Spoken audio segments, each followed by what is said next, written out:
You think that the risky move is leaving the bank, but look at the last deal that you closed.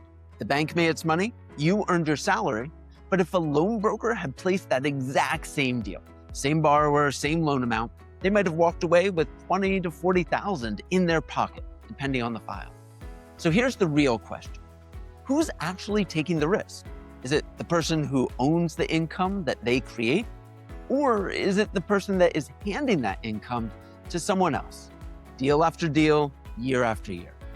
Because here's what most bankers never let themselves see. You don't have to become something new just to earn better money. You already are the thing. You just haven't pointed all of the profit potential at yourself yet. Let me show you exactly what I mean here. Start with the idea that the whole thing hangs on. Becoming a commercial loan broker is not learning a new trade for you. It's the same trade that you already do as a banker. It's just benefiting your bottom line instead of the bank's. The skill set, though, that doesn't change. Who profits from your skills, that does. Now, I'm not going to pretend that there's nothing new to learn. You'll build your own lender network as a broker. You'll generate your own deals. You'll run your own shop. So there's learning there. But the hard part, the part that takes people years, the actual lending expertise, you've already built it. On day one of your brokerage, you already walk in the door with all of that in place. I'm Shane Walton, co-founder of the Commercial Loan Broker Institute. We've launched and support well over 400 commercial loan brokerages across the country. We've provided over $2 billion in funding, and we've built and run our own active lender network. So when I tell you that the banker's skill set is the most underused asset in this entire business, I'm not guessing here. I've watched hundreds of people make this exact same jump. So let's go through what you already own as a banker. I'll show you 4 skills that are sitting on your desk right now that brokers spend years trying to build. And then I'll show you what those same skills are actually worth once they're working for you. And stay with me to that part because the number is bigger than most bankers expect. Now let's start with the most valuable instinct you have. You can read financials, you can look at a package and tell in minutes whether a deal is fundable or not. And that feels ordinary to you because you do it every day. But it's not ordinary. A brand new broker is going to take years to build that level of instinct. And until they do, they burn enormous amount of time chasing deals that were never going to close in the first place. But you don't. You walk in able to look at a file and know. And that means that from day one, you stop wasting your pipeline on dead deals, and instead, you put all of your energy into the ones that are actually able of funding. And in this business, broker points typically run 1 to 5% of the loan, sometimes up to 10%. So your time is literally money, and you already know where you don't want to waste it. But knowing a deal is good is only half of it, right? The other half is knowing where that deal fits, and that's the second skill that you already have. From inside the bank, you've learned something that most brokers never do, that the exact same deal lives or dies on lender fit. One bank loves a hospitality deal. Another isn't going to touch it. Picture a real estate investment file. A conservative lender wants a big sponsor contribution. They want real skin in the game before they're going to move ahead. And a more aggressive lender is going to fund that same deal with lighter leverage. Right? It's the same borrower, same project, completely different financing decision because of a different credit box. And the skill here isn't just judging the deal. Right? It's matching it to the lender whose appetite actually fits that deal. Most new brokers fumble right here, but you can place those deals that they drop and the ones that the bank itself would walk away from as well, because you already know right where they belong. And that right there is a big advantage. And when you bring that deal to a lender, here's your third edge. You already speak lender language. You already know how an underwriter wants a deal presented. The package, the story, the documents stacked up in the right order that the credit desk expects them to be in. Most new brokers don't intuitively know that. So their files get ignored or sent back or buried at the bottom of the pile, right? But yours get read because they land the way the lender's been trained to read them and approve them. And that means faster approvals, fewer headaches, and lenders who start to trust your name. And that's how you become the broker that they want to work with again and again and again. And the fourth advantage here might be the most valuable of all, because it's the only one that money can't quickly buy. You already own the relationships. You've got business owners who trust you, and you've got referral partners, CPAs, attorneys who send you deals. And here's the key. That trust is attached to you as an individual, not to the bank's logo on the wall outside of your office. I want to be very clear here. This isn't about walking out the door with the bank's clients. It's about understanding that you're in a world with far more ways to help people when you're a broker.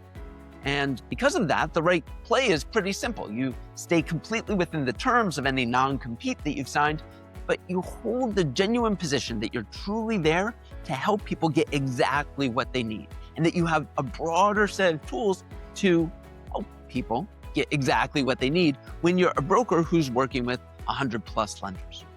And if you do it that way, and you leave the bank with all of your relationships intact, all of your goodwill fully intact, you're going to be able to support your old bank's declines. And those prior colleagues become your new referral network on the other side. If you do that transition wrong, you're going to start off cold. But if you do it right, and you stay with a warm introductory network, you're going to be starting your business with a pipeline already built. And that's 4 skills that you already have that most brokers are going to chase for years to develop. Which brings us to the part that you've been waiting for, what those skills are actually worth the moment that they're working for you instead of for the bank's bottom line. And we're talking about the money here. The deals don't change, but your share of them does. If you take a $2 million loan as an example, the kind you might originate for the bank in a normal week. For the bank, you generate that value and you collect your salary and maybe a small commission on top. As a broker, that deal pays 1% to 2%, maybe 3 or 4, depending on the type of financing. That's going to be $20,000 to $40,000 to $60,000+. And sometimes it's a whole lot more than that, all on a single file. Now, let it climb. Say it's not a clean, bankable deal. Say it's the kind that the bank declines and you have to place it with private credit instead. The points are going to be typically higher in those scenarios. So that same $1 or $2 million deal, 3 to 4% is going to be your $60,000 to $80,000, and it could go north of that. The deal that the bank threw away becomes one of your best paydays. Now, if you zoom out, suppose you're doing around $30 million a year in originations. That's a solid book, but not unusual. If you run that volume through a broker's economics, let's say 1.5%, that year for you is going to be roughly $450,000. Same deals, same year, same you. But if you compare that to a salaried banker's number, call it $200,000 end of the day take home, that's a $200,000 plus gap that isn't a raise. It's the difference between you renting out your expertise to someone else versus you owning your expertise for yourself. And of course, these figures are illustrative, real income swings with deal size, the points you negotiate, the lender, and your volume. Not every file closes. But more files will close for a broker than they will for a banker. Of course, there's no guarantee, but you're in a much better place because you have so many more credit boxes to leverage. And the mechanics, these are the whole point. As a banker, your upside is capped at salary plus a commission sliver. And while you're generating that uncapped, complete profit upside for someone else, and brokering goes and uncaps that profit potential for you.